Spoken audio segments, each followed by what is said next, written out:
नमस्कार। आज हम मधुमेह यानी डायबिटीज की 5 आम दवाओं के बारे में बात करने वाले हैं और कोशिश करेंगे कि इन्हें बिल्कुल आसान भाषा में समझ सकें। तो आज का हमारा सफर कुछ ऐसा रहेगा। सबसे पहले ब्लड शुगर की इस पहेली को समझेंगे, फिर देखेंगे कि इंसुलिन की सेंसिटिविटी कैसे सुधारी जाती है, उसके बाद इंसुलिन का प्रोडक्शन कैसे बढ़ाया जाता है, फिर बात करेंगे सीधे इंसुलिन थेरेपी की, और आखिर में ये समझेंगे कि सही इलाज आखिर चुना कैसे जाता है। चलिए तो फिर पहले विषय से ही शुरू करते हैं। देखिए, किसी भी इलाज को जानने से पहले ये समझना बहुत जरूरी है कि हम असल में किस समस्या को सुलझाने की कोशिश कर रहे हैं। तो सवाल ये उठता है कि हमारा शरीर नॉर्मली ब्लड शुगर को मैनेज कैसे करता है, और टाइप 2 डायबिटीज में आखिर गड़बड़ होती कहाँ है। इस पूरी समस्या की जड़ है इंसुलिन प्रतिरोध। अब इसका मतलब क्या है? आसान भाषा में कहें तो शरीर की कोशिकाएं इंसुलिन के सिग्नल को ठीक से सुन नहीं पाती। ये कुछ ऐसा है जैसे इंसुलिन एक चाबी है, लेकिन ताला यानी कोशिकाएं उस चाबी पर ठीक से प्रतिक्रिया ही नहीं कर रहीं। तो होता यह है कि जब हम खाना खाते हैं वो ग्लूकोज में बदलता है, पैंक्रियास फौरन इंसुलिन भेजता है, लेकिन कोशिकाएं उस इंसुलिन के दरवाजा खोलो वाले सिग्नल को नजरअंदाज कर देती हैं, और नतीजा वो सारा ग्लूकोज कोशिकाओं के अंदर जाने के बजाय खून में ही घूमता रहता है। तो पहली रणनीति बिल्कुल साफ है। हमें इस इंसुलिन प्रतिरोध की समस्या को ही ठीक करना होगा। मतलब हमें शरीर की मदद करनी होगी ताकि वो अपने ही इंसुलिन का बेहतर इस्तेमाल कर सके। और इस काम में जो पहली दवा आती है वो है मेटफॉर्मिन। इसका काम समझिए, जैसे शरीर के इंसुलिन सिग्नल की वॉल्यूम को बढ़ा देना ताकि कोशिकाएं उसे बेहतर तरीके से सुन पाएं। मेटफॉर्मिन अक्सर सबसे पहले दी जाने वाली दवाओं में से एक है। ये 2 तरीके से काम करती है। एक तो ये लिवर में ग्लूकोज का बनना कम करती है, और दूसरा, जैसा हमने कहा, ये कोशिकाओं को इंसुलिन के प्रति ज्यादा संवेदनशील बनाती है। पर हाँ, एक बहुत जरूरी चेतावनी है।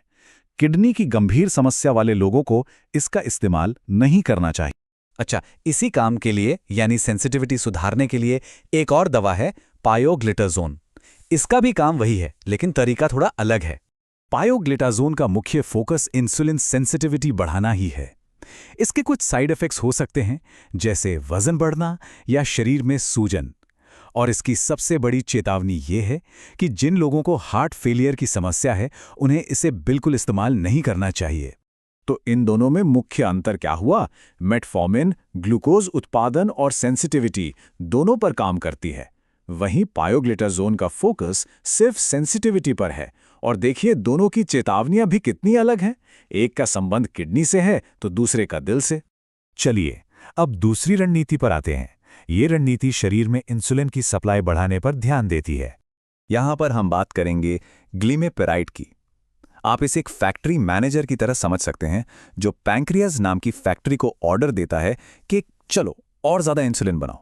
तो ये दवा सीधे पैंक्रियाज से इंसुलिन का निकलना बढ़ा देती है, लेकिन इसका एक बड़ा जोखिम है, हाइपोग्लाइसीमिया, मतलब ब्लड शुगर का खतरनाक लेवल तक कम हो जाना। इसीलिए जो लोग ये दवा लेते हैं उनके लिए खाना स्किप करना बिल्कुल मना होता है। अब इंसुलिन बढ़ाने का एक और कह सकते हैं कि ज्यादा स्मार्ट तरीका भी है, और वो है सिटाग्लिप्टन। ये एक DPP-4 इन्हिबिटर है। इसे ऐसे समझिए, हमारे शरीर में एक एंजाइम होता है जो काम करने के बाद इंसुलिन को खत्म कर देता है। ये दवा बस उसी एंजाइम को थोड़ा धीमा कर देती है। नतीजा, शरीर का अपना इंसुलिन ज्यादा देर तक काम कर पाता है। और इसका एक बड़ा फायदा यह है कि इसके साइड इफेक्ट्स बहुत कम होते हैं। और अब हम आते हैं सबसे सीधे और असरदार तरीके पर, यानी जब शरीर खुद पर्याप्त इंसुलिन नहीं बना पा रहा तो उसे सीधे बाहर से ही दे दिया जाए। इंसुलिन थेरेपी को गोल्ड स्टैंडर्ड माना जाता है, क्योंकि ये समस्या का सीधा हल है। ये शरीर को वही चाबी देती है जिसकी उसे सख्त जरूरत है, जो कोशिकाओं के बंद दरवाजे खोलकर ग्लूकोज को अंदर आने का रास्ता देती है। इंसुलिन टाइप 1 और टाइप 2 दोनों तरह के डायबिटीज में इस्तेमाल होता है। ये सीधे ब्लड शुगर लेवल को नीचे लाता है, लेकिन इसकी सबसे बड़ी चुनौती है सही समय पर सही डोज लेना, क्योंकि थोड़ी सी भी गलती से हाइपोग्लाइसीमिया का खतरा बन जाता है। तो हमने अभी तक 5 अलग अलग तरह की दवाएं देखी। इससे एक बात तो साफ है कि डायबिटीज के इलाज के लिए कोई एक फॉर्मूला नहीं है जो सब पर फिट हो जाए। ये बिल्कुल सही काम के लिए सही औजार चुनने जैसा है। ये टेबल एक नज़र में सब कुछ साफ कर देती है। दो दवाएं सेंसिटिविटी पर काम कर रही हैं, दो इंसुलिन का उत्पादन बढ़ा रही हैं और एक सीधे इंसुलिन की सप्लाई कर रही है। देखिए, मंजिल सबकी एक है, लेकिन रास्ते अलग-अलग हैं। तो इन सब से हमें क्या समझना चाहिए?